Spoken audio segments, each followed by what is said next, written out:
नमस्कार, मैं हूं ऋषिका। मरुधरा में एक ऐसी पावन भूमि है जो ब्रज भूमि का हिस्सा है, जहां भगवान कृष्ण निहत्थे दौड़ चले आए और लीलाधर ने वहां ऐसी लीला दिखाई कि भगवान शंकर से वरदान पाकर दंभ से भरे दानव काल्यवन का अंत हो गया। उस पवित्र स्थल से जुड़ी हैरानी करने वाली कई कहानियां हैं, जिसका उल्लेख पुराणों में भी है, भगवद गीता में है। उस पावन भूमि की न्यूज 18 की पड़ताल में कई अनसुने राज सामने आए। तो देखिए मरुधरा की वो तपोभूमि जहां भगवान श्री कृष्ण रणछोड़ कहलाए। जहां भगवान श्री कृष्ण रणछोड़ कहलाए, जहां काल यवन का हुआ अंत, जहां राजा मुचकुंद को मिला मोक्ष,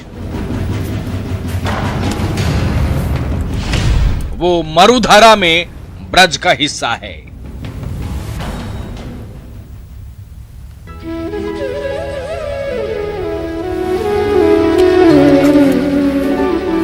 ये मरुधरा की पावन धरा है। यहां लीलाधर ने लीला दिखाई थी।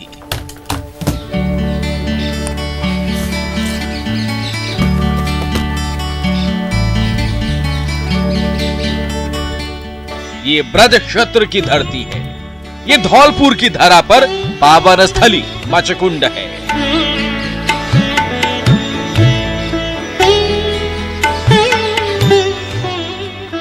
ये चंद्रवंश और सूर्यवंश के मिलन की भूमि है।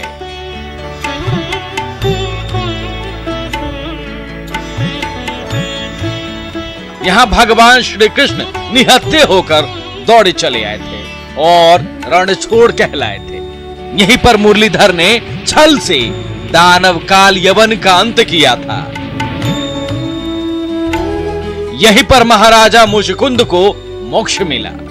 मुचकुंड तीर्थ का उल्लेख पुराणों में है। न्यूज 18 की टीम ने इस पवित्र भूमि के छिपे हर रहस्य को उजागर करने का फैसला किया और हमारी टीम पहुंच गई मचकुंड तीर्थ स्थल। हम दिखाएंगे कहां है वो गुफा जहां भगवान श्री कृष्ण ने छल से दानव काल यवन का अंत किया और भगवान श्री राम की 24वीं पीढ़ी के महाराजा मुचकुंद को मोक्ष मिला। साथ ही दिखाएंगे इस तीर्थ से जुड़े हर साक्ष्य, जिसका उल्लेख पुराणों में है, भगवद गीता में है। धौलपुर की धरा पर पावन तीर्थ स्थल मुचकुंड से जुड़ा है लीलाधर की लीला। ये ब्रज भूमि का हिस्सा है और भगवान श्री राम के वंशज महाराजा मुचकुंद के मोक्ष प्राप्ति से जुड़ा हुआ है। धौलपुर से 5 किलोमीटर दूर अरावली की गोद में ये पवित्र स्थल मचकुंड है। ये तीर्थों का भांजा है। ये श्री कृष्ण की ब्रज भूमि का ही हिस्सा है। न्यूज 18 की टीम इस तीर्थ से जुड़े उन रहस्यों को सामने लाने के लिए पहुंची, जिसके बारे में शायद कम लोगों को ही पता है।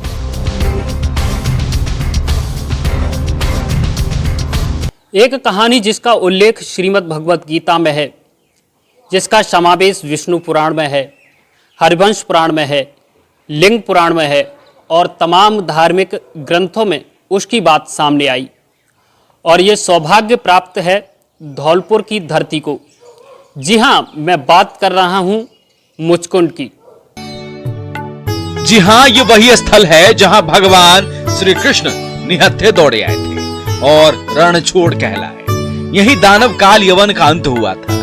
ये पवित्र धारा महाराज मुचकुंद के जीवन से जुड़ी है, जो भगवान श्री राम की 24वीं पीढ़ी के थे। उन्हीं के नाम पर इस तीर्थ स्थल का नाम मुचकुंड पड़ा, जो कालांतर में मचकुंड हो गया है। इस तीर्थ से जुड़ी पौराणिक कथा का उल्लेख पुराणों में है और भगवद गीता में है। मुचकुंद जी का इतिहास श्रीमद् भागवत के 10वें स्कंद के 51वें अध्याय में वर्णित है और विष्णु पुराण के पंचम अंश के 23वें अध्याय में है। हरिवंश पुराण, स्कंद पुराण हमारे सभी पुराणों में आता है। यह जगह मुचकुंद के नाम से जानी जाती है। मुचकुंद भगवान राम के पूर्वज थे। भगवान राम से 24 पीढ़ी पहले अयोध्या के सम्राट महाराज मानधाता के 3 पुत्र हुए, अमरीशपुरु और मुचकुंद। महाराजा मुचकुंद को कैसे मिला मोक्ष? क्यों भगवान श्री कृष्ण को मथुरा से 100 किलोमीटर दूर इस धरा पर निहत्थे दौड़ते हुए आना पड़ा? और मुरलीधर ने यहाँ छल से कैसे दानव काल यवन का अंत किया? बताएंगे पौराणिक कथा से जुड़े इस तीर्थ का छिपा हर रहस्य।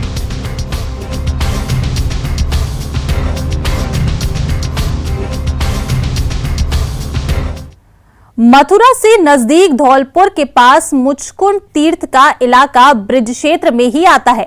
धर्म ग्रंथों के मुताबिक इस धरा पर भगवान कृष्ण दौड़ आए थे और रणछोड़ कहलाए, और यहीं पर महाराजा मुचकुंद के मिले वरदान से कालव्यन का अंत हुआ।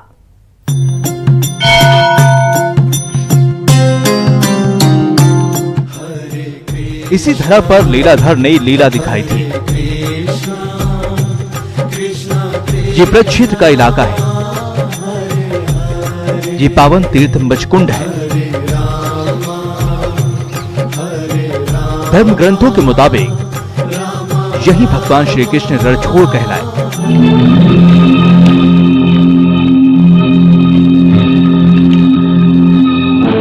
पौराणिक कथा के मुताबिक जब भगवान कृष्ण ने अपने मामा मथुरा नरेश कंस का वध कर दिया था, तब जरासंध ने कृष्ण की नगरी मथुरा पर आक्रमण शुरू कर दिया।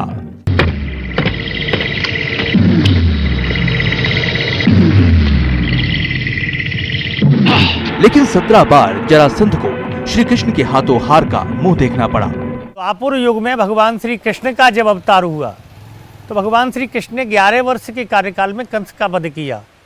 कंस की 2 पत्नी जो जरासंध की बेटी थी, कंस मारा गया। दोनों पत्नी अपने पिता के यहाँ गईं और पिता ने कंस का बदला लेने के उद्देश्य से 17 बार मथुरा पर आक्रमण किया और 17 बार वो युद्ध में पराजित हुआ। मथुरा में जरासंध 17 बार हारने के बाद अपने मंत्रियों से मंत्रणा शुरू की, आखिर कैसे कृष्ण को मात दी जाए। उसी दौरान जरासंध को काशी नरेश शल्य से इस बात का पता चला कि मलेच्छ प्रदेश का राजा कालयवन एक ऋषि पुत्र है, जिसे भगवान शंकर से ये वरदान मिला है कि युद्ध में शत्रु का आधा बल उसमें आ जाएगा। फिर क्या था, जरासंध ने कालयवन से मुलाकात की। उस समय मथुरा के राजा हुआ करते थे उग्रसेन, जो भगवान श्री कृष्ण के नेतृत्व में मथुरा पर राज कर रहे थे। जरासंध 17 बार युद्ध लड़ चुका था, लेकिन पराजय का मुंह देखना पड़ा। अब विजय कैसे मिले, इसकी तैयारी करनी थी। लिहाजा जरासंध ने कालियावन से संपर्क किया, मंत्रणा हुई, फिर तैयारी हो गई 18वें युद्ध की। भगवान श्री को कालयवन की शक्ति का एहसास था, इसलिए उन्होंने कालयवन को मथुरा से बाहर अकेले युद्ध करने के लिए मनाया। जरासंध ने 18वीं बार जब मथुरा पर आक्रमण किया तो कालयवन उनके साथ था, और एक तरफ से कालयवन ने, दूसरी तरफ से जरासंध ने मथुरा पर आक्रमण किया। भगवान श्री कृष्ण ने देखा कि दोनों आ रहे हैं तो द्वारकापुरी का निर्माण कराया, ब्रजवासियों को द्वारकापुरी भेजा। और कालयवन ने जब भगवान कृष्ण से युद्ध की इच्छा जताई तो उन्होंने कहा आपको हम ही से युद्ध करना है। बोले हाँ महाराज। तो बोले मथुरा से बाहर चलो। कालयवन का मथुरा से बाहर श्री कृष्ण से युद्ध करने के लिए तैयार होते ही उसके अंत की कहानी शुरू हो गई। कालियावन को शंकर भगवान से वरदान प्राप्त था, जब भी शत्रु के सामने जाएगा उसकी आधी शक्ति उसमें समाहित हो जाएगी, मतलब 1.5 गुना ताकतवर हो जाएगा कालियावन। 18वीं बार कालियावन और जरासंध मथुरा पर आक्रमण करने के लिए आ चुके थे। भगवान कृष्ण शंकर भगवान के वरदान की बात को जानते थे, लिहाजा उन्होंने कालियावन से कहा इस बार युद्ध मथुरा में नहीं होगा, बल्कि अब ये युद्ध मथुरा से बाहर होगा। कालियावन बात को मान भी गया और फिर यही उसके अंत की शुरुआत हुई। ये वही मुचकुंद की धरा है जहां युद्ध में भगवान कृष्ण भागते जा रहे थे और कालयवन उनका पीछा करता जा रहा था, जिससे यही भगवान कृष्ण रणछोड़ कहलाए। लेकिन ये तो लीलाधर की लीला थी, क्योंकि श्री कृष्ण को भगवान शंकर के वरदान की महिमा बनाए रखनी थी। लेकिन श्री कृष्ण का पीछा कर रहे कालयवन इस बात से अनजान था कि उसका अंत निकट आ रहा है। आगे बताएंगे कालयवन का कैसे और कहां हुआ अंत।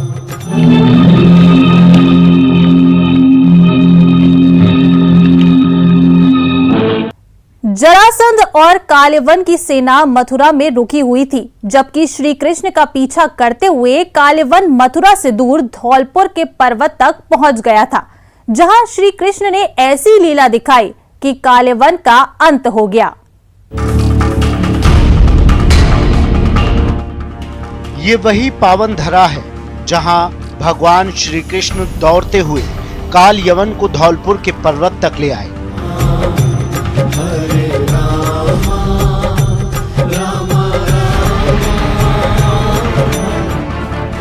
जिसके बाद श्री कृष्ण उस गुफा में घुस गए जहां भगवान राम की 24वीं पीढ़ी के वंशज महाराजा मुचकुंद सो रहे थे।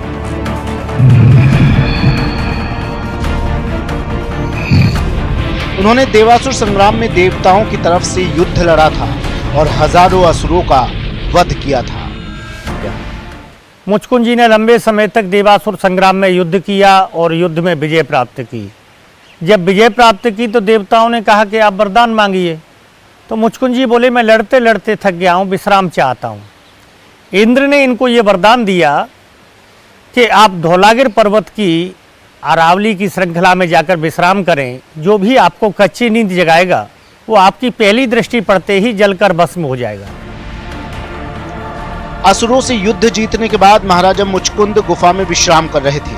उन्हें इंद्र से वरदान मिला था कि जो भी उनकी नींद में खलल डालेगा वो उनकी नेत्र ज्योति से वहीं भस्म हो जाएगा।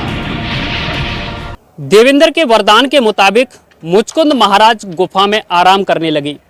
ये गुफा थी धौलगिरी पर्वत की, जहां उनको ये वरदान प्राप्त था कि कोई भी उनकी नींद में खलल डालेगा तो उनकी आंख खुलते ही उनकी दृष्टि के सामने आने पर उसकी मृत्यु हो जाएगी। भगवान श्री कृष्ण का पीछा करते हुए काल यवन भी उसी गुफा में पहुंच गया।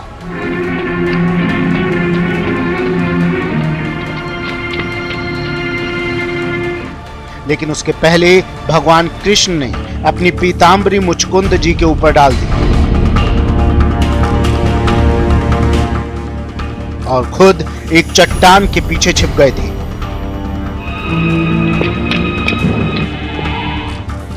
दंभ में भरे काल्यवन ने सो रहे मुचकुंद जी को कृष्ण समझकर ललकारा।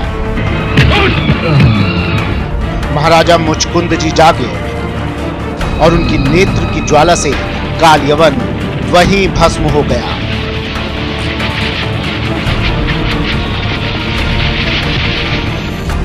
तब भगवान श्री कृष्ण ने महाराजा मुचकुंद को विष्णु रूप में दर्शन दिए। हाँ, आकर काल्यवन ने जब देखा कि भगवान कृष्ण एक गुफा में घुस रहे हैं तो उनके पीछे घुसते गए और काल्यवन से पहले भगवान कृष्ण ने राजा मुचकुंद को सोते हुए एक पीतांबर उड़ा दिया और काल्यवन ने जब उनको कृष्ण समझकर जगाया तो वो जलकर भस्म हो गया। महाराज मुचकुंद को भगवान श्री कृष्ण ने दर्शन दिए। मुचकुंद जी ने 13 श्लोकों में भगवान श्री कृष्ण की प्रार्थना की, विमोहितोयम जनीश माया करके। भगवान श्री कृष्ण ने चतुराई से काल्यवन का अंत किया और भगवान शिव के वरदान की महिमा भी बनाए रखी। श्री कृष्ण भगवान शंकर के वरदान की गरिमा और महिमा दोनों को बनाए रखना चाहते थे। उन्होंने चतुराई से काम लिया। वो काल्यावन को ले आए वहां जहां मुचकुंद महाराज आराम कर रहे थे। उन्हें उनके वरदान के बारे में मालूम था, इसलिए जब भगवान श्री कृष्ण आगे आगे दौड़ रहे थे और पीछे पीछे काल्यावन था जो उनसे युद्ध करना चाहता था, श्री कृष्ण ने चालाकी से अपना दुसाला मुचकुंद महाराज पर डाल दिया, जिससे उनकी नींद खुल गई। जैसे ही उनकी नींद खुली, काल्यावन उनके निगाहों के सामने आ गया। वरदान के मुताबिक वहीं जलकर खाक हो गया। महाराजा मुचकुंद जी की नेत्र की ज्वाला से काल यवन का अंत हो चुका था। दिखाएंगे मचकुंड का निर्माण कैसे हुआ और कहां है वो गुफा जहां महाराजा मुचकुंद सो रहे थे और काल यवन जलकर भस्म हुआ था।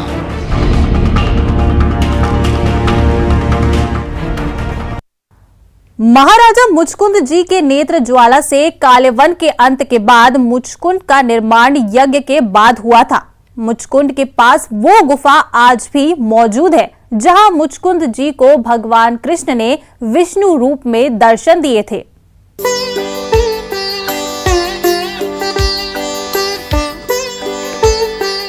ये पावन धरा मचकुंड है, यही लीलाधर ने दिखाई लीला, यही काल यवन का हुआ अंत और यही महाराजा मुचकुंद को मिला मोक्ष। भगवान श्री कृष्ण ने मुचकुंद को चतुर्भुज में दर्शन दिए तो मुचकुंद ने कहा कि उन्होंने देवासुर संग्राम में कई लोगों का वध किया था और लंबे अरसे के बाद एक और हत्या उनके हाथों से हो गई। अब उन्हें क्या प्रायश्चित करना चाहिए। तब भगवान श्री कृष्ण की सलाह पर ठीक इसी जगह पर पंचकुंडी यज्ञ किया गया, जिसमें पुष्कर राज, प्रयागराज के साथ साथ तमाम देवताओं ने हिस्सा लिया। यहां भगवान की मदद से पंचकुंडीय महायज्ञ हुआ था। उस यज्ञ में परीक्षित के रूप में महाराज मुचकुंद भी शामिल हुए थे और तमाम पापों से वो मुक्त हुए। तभी से यहाँ लोग समस्त पापों से मुक्ति के लिए आते हैं।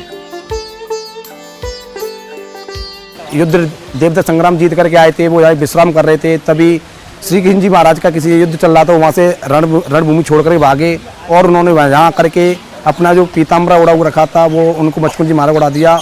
और जो उनके पीछे भागे थे एक राक्षस थे, उनको यहाँ कर मुचकुंद जी महाराज के वरदान लगा हुआ था कि जो भी उनके सोने के बाद निद्रा खुलेगी, उनके सामने कोई आएगा तो उनकी आंखों की रोशनी की ज्वाला से वो भस्म हो जाएगा। वो सारी लीला यहाँ से जुड़ी हुई जो कृष्ण जी महाराज की जो कथाएं उनसे बिलोंग करती हैं।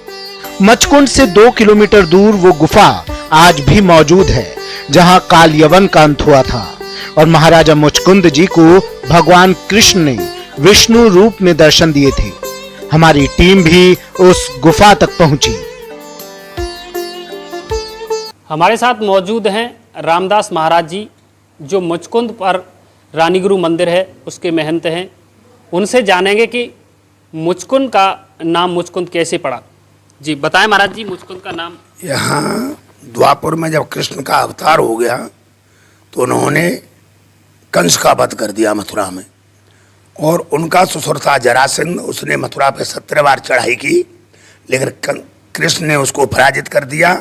जब उसका एक मित्र था कालियावन नाम का, और उसको ऐसा वरदान था उसे सामने से कोई जीत नहीं सकता है, तो 18वीं बार को वो उसको लेके आए। भगवान कृष्ण को पता था कि इसको ये ऐसा वरदान लगा हुआ है, तो भगवान ललकारते हुए वहां से भागे और रणछोड़ नाम वहां से भगवान कृष्ण का पड़ा और कालियावन पीछा करता आया। धौलपुर में एक जो आज मौनी सिद्ध गुफा के नाम से जानी जाती है, वो उस गुफा में मुचकुंद नाम के ऋषि सोए हुए थे। उनको कृष्ण को पता था ऐसा वरदान है कि देवा संग्राम में देवताओं को वजह दिला करके वो सो रहे हैं। उनको देवताओं ने वरदान दिया है जो कच्ची नींद में जगाएगा वो भस्म हो जाएगा। कृष्ण ने अपनी पीतामली को उसको डाल दी और वो छिप गए। तो उस कालियावन ने जाना कि कृष्ण मुझे गुमराह करके सो रहा है। उसने लात का प्रहार किया, पीताम्बरी हटाई, मुचकुंद महाराज जगे, उन पर दृष्टि पड़ी, वो भस्म हो गया। पर यहाँ आकर के जहाँ मंदिर जो स्थित हैं वहाँ आकर के उन्होंने एक यज्ञ किया और यहाँ आकर के सारी जगह का नाम मचकुंड पड़ गया, इसलिए ये मचकुंद के नाम से जाना जाता है। त्रेता युग से द्वापर युग तक मुचकुंद महाराज ने यहाँ पर विश्राम किया। वो गुफा ऊपर बनी हुई है, उस गुफा तक मैं आपको ले चलूँगा।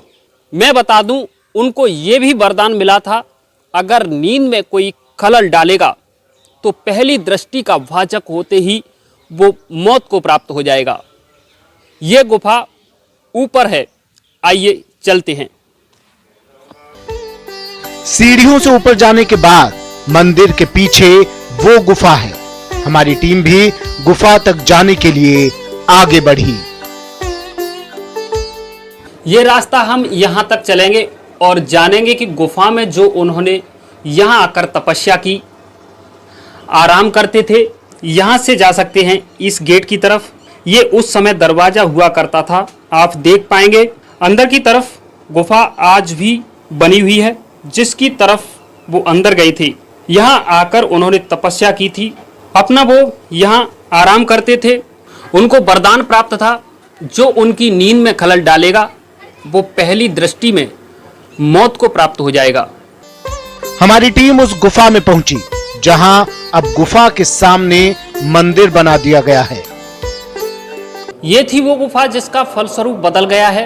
आप देख सकते हैं पहाड़ की चट्टानें आज भी मौजूद हैं और मूर्तियां स्थापित की गई हैं। ये जो गुफा थी उसका पीछे से मैंने रास्ता दिखाया था, इस तरफ आकर खुलती थी मुख्य द्वार। यहाँ जहाँ मैं खड़ा हूँ मैं अंदर दिखाने की कोशिश करूँगा कि आज भी यहाँ पहाड़ की चट्टानें मौजूद हैं। देखिए कंदरा यहाँ तक आई हैं। अलग अलग भगवानों की मूर्तियाँ यहाँ स्थापित की गई हैं। भगवान कृष्ण की मूर्ति यहाँ मौजूद है। कृष्ण कन्हैया की उस लीला में ये सब कुछ उस लीला का पाठ था।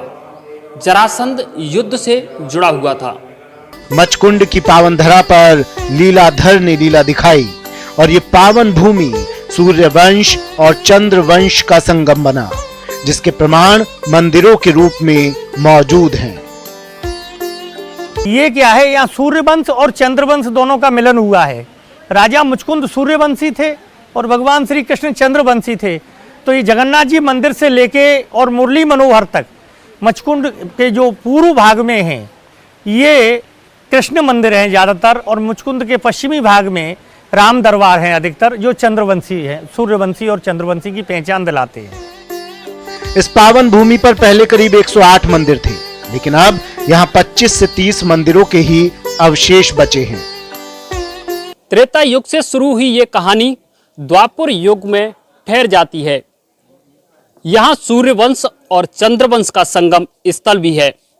सूर्यवंश मतलब भगवान राम से, चंद्रवंश मतलब भगवान कृष्ण से जुड़े 108 मंदिर यहाँ मौजूद थे।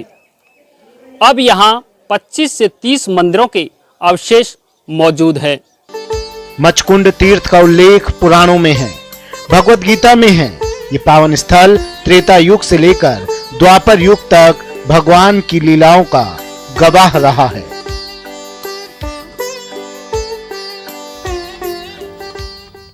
तो हमारी खास पेशकश में इतना ही। मुझे दीजिए इजाजत। नमस्कार।